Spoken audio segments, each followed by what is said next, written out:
I think this responsibility question is key and very topical with the Workday lawsuit, which is, putting some question and pressure on responsibility. At a macro level, I tend to think of it as, I feel like it's quite simple. I tend to think of other analogies like, I don't know, a car, for example, where, you've got a manufacturer, and if there's a systemic defect that's dangerous with the car, then they have liability and, might do recalls if it's found to be the case and fix it and everything. Equally, you have drivers, users using the technology, and obviously if they drive recklessly or make mistakes like that and break the law, then they're at fault. Welcome to the HR Huddle podcast, presented by Sapient Insights Group, the ultimate resource for all things HR. It's time to get in the huddle.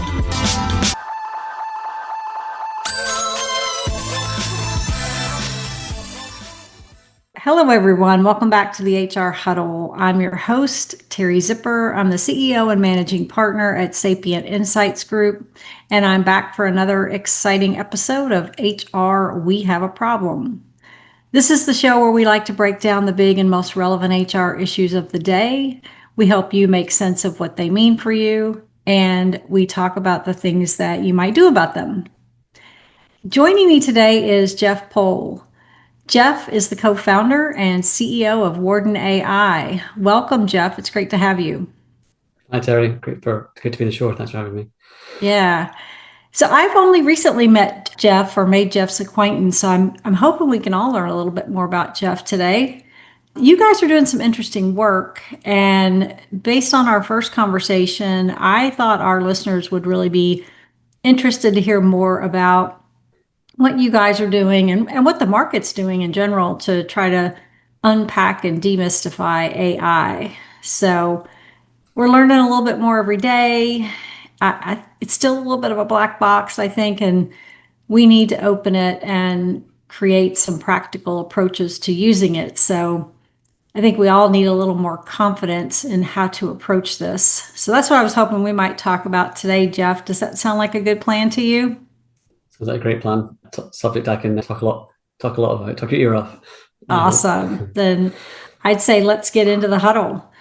So first off, do you want to give people a little bit more background on yourself and kind of where you grew up through and what you're doing now, specifically kind of how you got there? Sure. Yeah. So yeah, I'm co-founder CEO of Warden AI. Now, before that, my background is in building AI technology, originally as an engineer at a number of startups, and particularly in regulated technology. So I was one of the first employees at a company called Onfido that does identity verification and fraud detection using AI systems. And so that was my kind of background into AI and into regulated technology, and kind of bringing those ingredients together into looking at how we can trust AI and regulate AI itself as we kind of go through a society into this new era of using AI more and more, but also, making sure we use it and deploy it in a beneficial way that mitigates risks. Yeah. So that's my background. Yeah. One of the things I love about new technology, and, people are always worried about losing jobs, but it's things like this that come into existence that didn't really exist before, right? So we're always creating new things as a result of, something disrupting the market significantly. So I'm anxious to see how that plays out. But you guys have been really focused on bias and compliance. I know you just recently finished a report, the state of AI, bias and TA, talent acquisition. How big of a concern is bias at this stage? And, what is it that people really don't trust? Yeah. So bias among a number of other AI risks are new. Well, they're not obviously not new in terms of being around for a long time, but there's a new flavor to them with AI that wasn't there before. Like, think of software traditionally. There's not some bias risk, but not much. We're more focused on data security, data protection when we talk about software. Now with AI, with AI decision making, we have new types of risk from technology, and bias is one of them. So I think as a society, almost, we're still kind of getting our head around that and learning how to deal with it. One of the findings from our report which used a number of different sources, one of which was survey responses from HR and T leaders, identified that bias and along with data security and data protection were the top two most cited concerns with adopting AI-based solutions. Yeah. And so, and it's interesting to see how that is, because, the data security and protection one, we've been developing for like last 20 years, right? From almost no regulation and awareness up until a very high degree now. And the fact that AI bias now is in that context, similarly, a high concern on people's minds already when we're really just getting started with AI, I think highlights how big it can be a concern for many people with good reasons, right? Yeah. What was the most striking thing that you found in the study? I know there were one or two things that jumped out at me, but was there anything for you that was really surprising or maybe just confirming, right? That, Mm-hmm. that's what we believed, and this study really confirmed that belief. I think one of the most interesting and perhaps controversial insights that we found is that we evaluated and we benchmark, through our own work and through other studies we could find online, we benchmark both AI bias in real world AI applications used and deployed in talent acquisition today, and found the results of those. And then we compared them to benchmarks of bias in human-based hiring processes using comparable metrics. And we found that on average, the AI performed more fairly across key demographic groups, particularly sex and gender and race and ethnicity, on average. Now, doesn't mean that every single AI system's like that. Doesn't mean that AI bias is not a real issue, and that can be and demonstrably has been in certain circumstances. But the data on average suggested that AI was more fair on average than what we find in human bias in similar use cases. So lots of caveats, and you can double click on that in a few ways. But that was quite, I don't know, I maybe wasn't so surprised. I'm quite an optimist about technology personally, and we've been sort of looking at early versions of this data for a while. But I think many people, particularly with the climate we have at the moment, the news stories tend to focus on the negative side of things, I find. Obviously there's a lawsuit at the moment that people are aware of, and there've been a number of issues in the past. People tend to dial in on those, and the news headlines tend to gravitate towards the doom and the scary side of things, which are important. But there's also an optimistic side, and we found the data that was showing through. Yeah, I know that's the one big headline right now, and I'm not sure if there's a lot of others going on right now. Talent acquisition is not a huge area for me. I've never worked in it other than being a hiring manager. I've never actually been on the other side of talent acquisition, but I think I saw in your report that there's something when it all boils down to all of the complaints, there's probably 100 that make it to lawsuits every year just on sort of, general people bias versus now we have this Workday AI, Workday versus Mobley, or Mobley versus Workday, whichever way that goes. That's the only big profile one that I know of right now. So it's kind of interesting, that we will key in on that, right? Because it's big headline news. But at the same time, if we've got one of those and we've got 100 of the other, it seems like we're doing pretty good. That's right, yeah. So that's one of the other insights, is just looking at, we added up all the cases that we could find on the AI-related claims of discrimination in employment, which is not the only one. That's by far the most covered. There are a number of others, whether it's lawsuit stage or other stages, that are there, about 14 in total we came across over the last 5 years. But there were hundreds of thousands of claims to the EEOC in the US alone about, just any discrimination generally, traditional forms, of which, about 380, I think it was, had a lawsuit in the last 5 years. So it's good to put these things in perspective, and it's not news if it's not new, right? So the fact that you hear more about this one or few data points compared to the average is because it's new. And I think the other insight that you might draw from this and speculate on is, will that change over time? Right? Will it be that we have a similar number of discrimination claims that are mostly about human practices?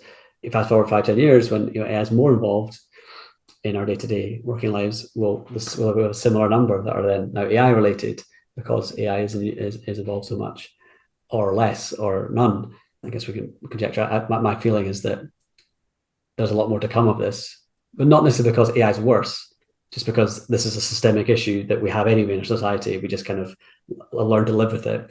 And now AI comes along and it creates a new flavor and maybe a new fear, but it's not necessarily going to be fundamentally different than what was there before. Yeah. Well, it's still learning, right? From its own set of experiences, which, technically we built it. So it's whether it will learn like we learn or not, it's going to take in more data over time. And it will be interesting to see the outcome of that, right? What did it learn? And, do we have the same situation we have today, or is it very different? We don't know. It'll be an interesting thing to look at 5 years out, 10 years out. Right, absolutely. I thought it was interesting, though. I think your study said 85% of these solutions, sort of did pass the smell test. Did I read that right? I thought Yeah, that's correct. that was fascinating. I would have expected to find some more challenges there. Of the 15% that were, I don't know if you would say they were failing, but what were the things that they weren't doing well or need to fix? Yeah. So that data point was specifically on it's called fairness metrics, impact ratios, adverse impact scores against sex and race demographic groups that we were able to compare against a number of different systems and also humans. And so, we found that 85% of AI systems were above the 4/5 rule, the 0.8 impact ratio, for those who know the details here. So we're, essentially, when we compare, say, male, female, or all the different groups, were close to being, equally treated, and 85% were above that threshold in AI systems. So the ones that failed were below that threshold for one or more demographic group. So that maybe there's maybe a group, that was more, according to data, potentially more disadvantaged than others than that kind of 0.8 threshold. So that's what that data point meant. Which, to be fair, doesn't mean there's definitely overt like AI bias going on. Those metrics are quite broad in the way they work, and so it could just be randomness, or it could just be that was actually sort of just based on the data that was available, that was correct, not actually unfair and biased. That makes sense. So it's not a simple conclusion, but if you're below the thresholds, then it's an indication that there might be a bias issue going on. Yeah. I also thought it was interesting, just the sheer numbers of people that are using it already. And mostly this was primarily around the TA use cases, right? But, I also read a resume builder study that was, more than a quarter of companies were already using AI to conduct the entire interview process, which I thought was fascinating, because I'm trying to put myself in this. So I haven't had to interview for a job in a long time, but trying to put myself in the interviewee spot where I've only ever connected with, an AI agent to get this job. That was fascinating to me. Yeah, it's quite, in some ways, impressive or surprising or shocking how fast these things are changing. Yeah. Obviously, those are probably more smaller group of people at the cutting edge, but we work with a number of companies that are doing AI interviewing. Typically, it's like first or second stage and not the full thing. But for lower skill roles, you maybe don't even need to meet anyone at all. And the reason we end up doing a lot of customers, and we do a lot of work in the talent acquisition space in AI, and did this report on that area, it's not because there's not other exciting opportunities for AI in HR generally, or there are important risks. It's just that we see, because there's such a volume challenge in talent acquisition, it's such a great place for AI to be used effectively at scale, but also with of course high risk as well of getting it wrong. So I find that some of the conclusions that we're finding in that space are maybe a forerunner of what we'll see transpiring in kind of back of the front line, if you will, in other HR practices and processes and use cases, bringing AI into it. I feel like the TA one is the the front line of that we can maybe draw lessons from and see how it plays out, and that will maybe be similar in many ways as it kind of propagates through into other processes. Yeah, yeah, it really is. I mean, obviously, given the magnitude, the numbers of, candidates that people are screening and just the ways that they're going out these days and looking for talent, right? You're looking beyond just the people who are replying to or filling out resumes for jobs, right? You've got to look at the entire market. But I would have thought that, something like compliance and some of these other areas would have felt a little less risky for the risk averse, to start in. So I'll be curious to see. I mean, again, TA has been the number one use case, I think. And that's where you guys have been really focused, is on that process. But what do you see as the next big area? And are you guys starting to dig into that already? Yeah, it's a good question. There's definitely a lot of interest in AI in the HR space generally. I think that the thing, well, there's quite a lot going on in terms of chatbots and sort of, again, frontline like HR work, people asking sort of everyday questions about policies and things like that we're seeing quite a lot of AI in. In terms of our world, we are at the intersection of AI and compliance and risk and trust of AI systems. So there's quite a lot of AI use cases that are maybe quite useful that are not, they're also low risk.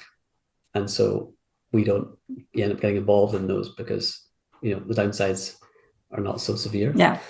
Or they're too high risk and no one's really doing it or not doing it in a big way. So, some people are looking at some interesting things around performance management using AI, for example, or compensation. But, the risk is perhaps so high there and so sensitive that we've not seen a huge amount of, advanced AI being used in those places yet. But, things are changing so fast. I may be out of date and maybe not aware of certain providers. So yeah, that's kind of what we're seeing. Yeah. So you work a lot with the vendors because it's really about using your technology to test their platforms and help them understand where there might be issues or things that they need to look into. When you think about that vendor's responsibility as it relates to their clients, how do you see that playing out? Because obviously they're critical in this process, but I think there's also a little bit of a gap between the vendor's responsibility and the communication they do during the sales process, and then how that information trickles down to the end users and what their understanding of what they're using and how it's being used, or what the impact of it is through their day-to-day work. Absolutely. I think this responsibility question is key and very topical with the Workday lawsuit, which is, putting some question and pressure on responsibility. At a macro level, I tend to think of it as, I feel like it's quite simple. I tend to think of other analogies like, I don't know, a car, for example, where, you've got a manufacturer, and if there's a systemic defect that's dangerous with the car, then they have liability and, might do recalls if it's found to be the case and fix it and everything. Equally, you have drivers, users using the technology, and obviously if they drive recklessly or make mistakes like that and break the law, then they're at fault. And so, Yeah. Ultimately it's the same. It should be the same in the AI space, right? You've got potential systemic ways technology is put in place in a platform and a vendor, and so they have responsibility to do it correctly. Equally, technology is operationalized, customized by individual companies and the end users there, and they have responsibility to make sure that that's aligned to the guidelines and everything else. So I think I think both are it's important for both to kind of get it right, and I feel like that's what we're seeing starting to happen in the market as well. It's just been a very gray area. I suppose it still is a gray area. Yeah. But hopefully we'll work out a clearer definition of that. And I think that a lot of vendors are responding positively to that. We are seeing, and that was one of the things in the report too, that yes, there's a lot of room for improvement in terms of being ahead of AI regulations and governance practices and audits and all these things. But we are seeing a lot of vendors take it seriously and do more than the minimum to make sure they're ahead of doing this in a good way. Yeah. So we're getting there. That's a great analogy. You can't be reckless in your driving after you learn how to drive, right? But I think that comes back to organizations, right? They're using more AI to some extent, in some cases, using it and not really understanding how it's impacting things or, what they need to know. And I do think it's going to be, I mean, there's a new industry there of how do we help organizations and the end users understand how to use the technologies responsibly. Obviously, that's a big topic right now, responsible AI. And so, it's going to come down to the individual. And it's, obviously that's a pretty big governance issue for organizations to make sure that people are using it in the way that it was intended, right? Absolutely, yeah. That's definitely an important and growing space. I feel like there's a long way to go, but people are, hearing more and more of AI governance committees, responsible AI committees, education programs going on Yeah. in organizations to help bring that Yeah. up. And again, both are important, right? We need to make sure the core technology is built safely and with the right safeguards in place, but also we can't assume that's the full thing.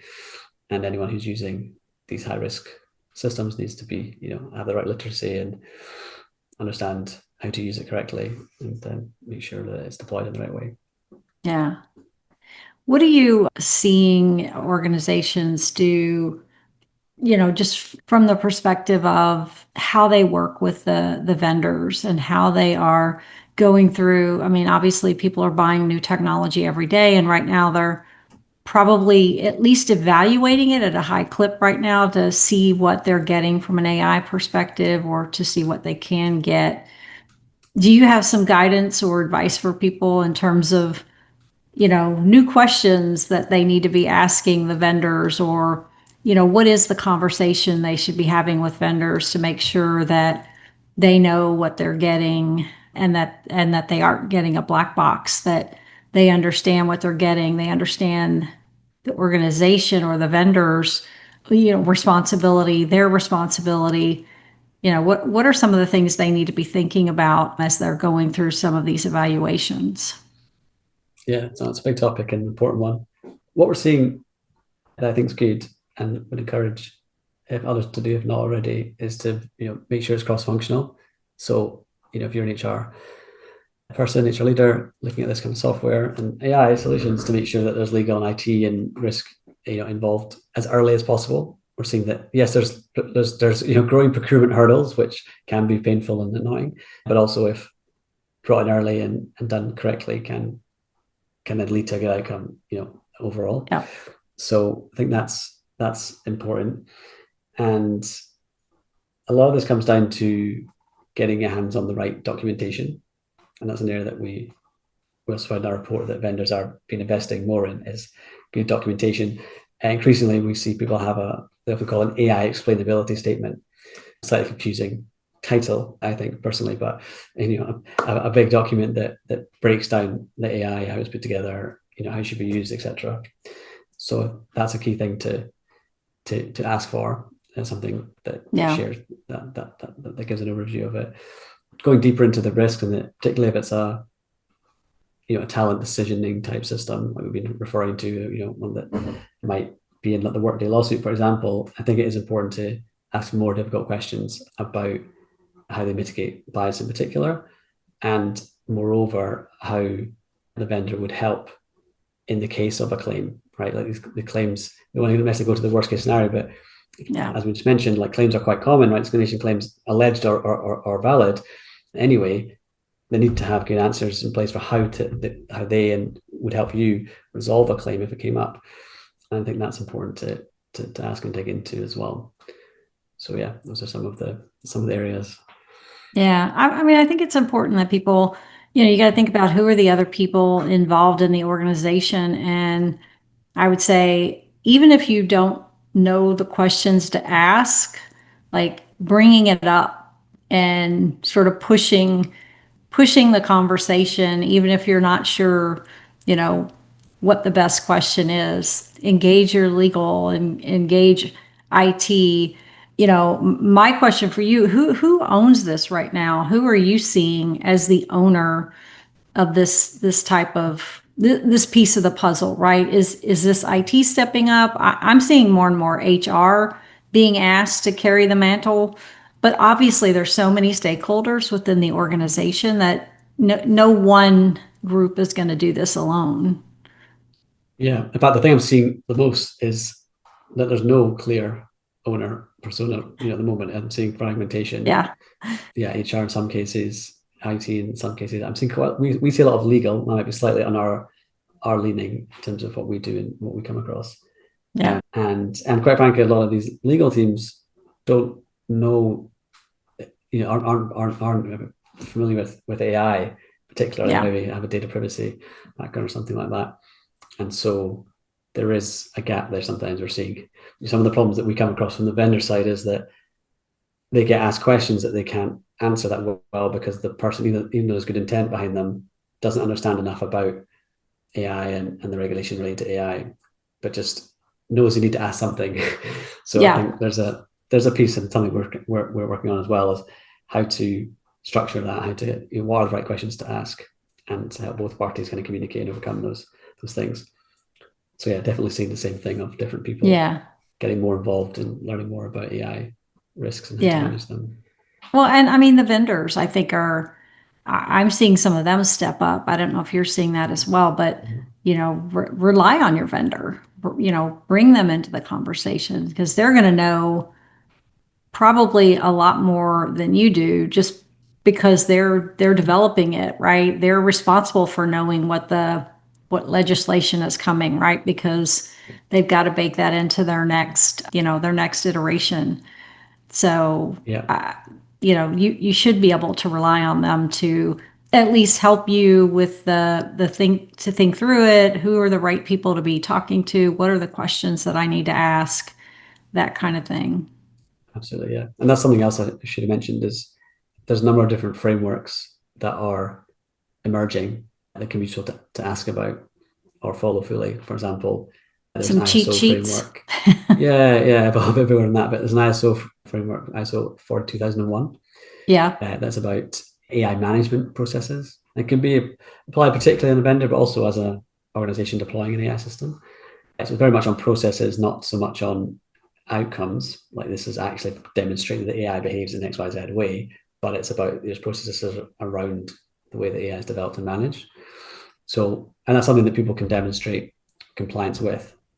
They can have an auditor like check that. So I think that framework or some of the other regulations that exist, like New York City has a local law 144, Colorado's got an AI act coming out, asking vendors whether they're compliant, or perhaps more importantly, if what their solution is to the different requirements of those frameworks.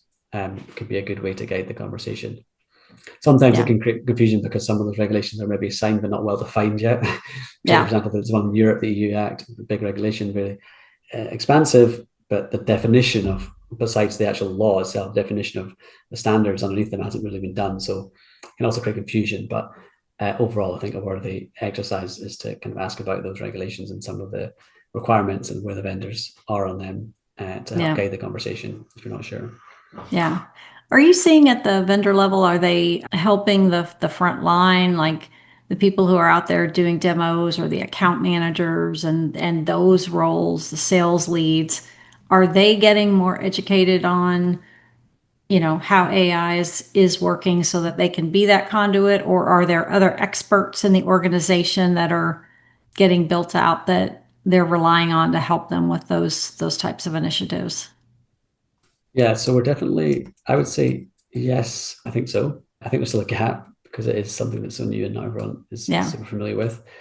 But yes, I think some people who are getting it right are bringing it, are being more proactive about it generally.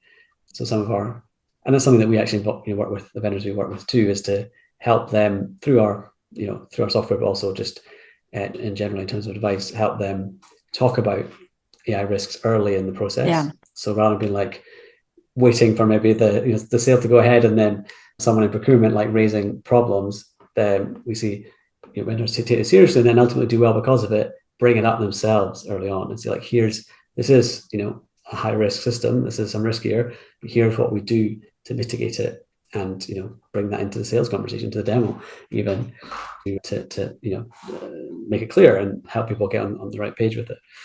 I do think, though, overall, it does often fall back on tech and legal teams inside the companies, beyond the salespeople. But I think that's always the case, right? It's natural. There's a deep expertise that gets involved in when it gets into the tougher questions from legal teams and that sort of thing. Yeah. But what I like about what you guys are doing is, and I think this is important for buyers to know, is, you're giving that third party review of what the vendors are saying, really testing their solutions to make sure that they're meeting the threshold, right? And giving them advice and guidance on making sure they, are going down the right path, staying within guidelines, meeting regulations.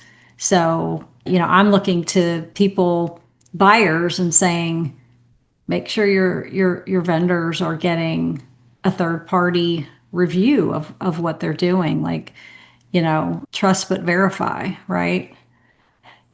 Exactly. Yeah. No, that's we didn't explain too much about us in the intro, but yeah, we essentially audit and certify that AI systems in HR technology are fair and compliant to use.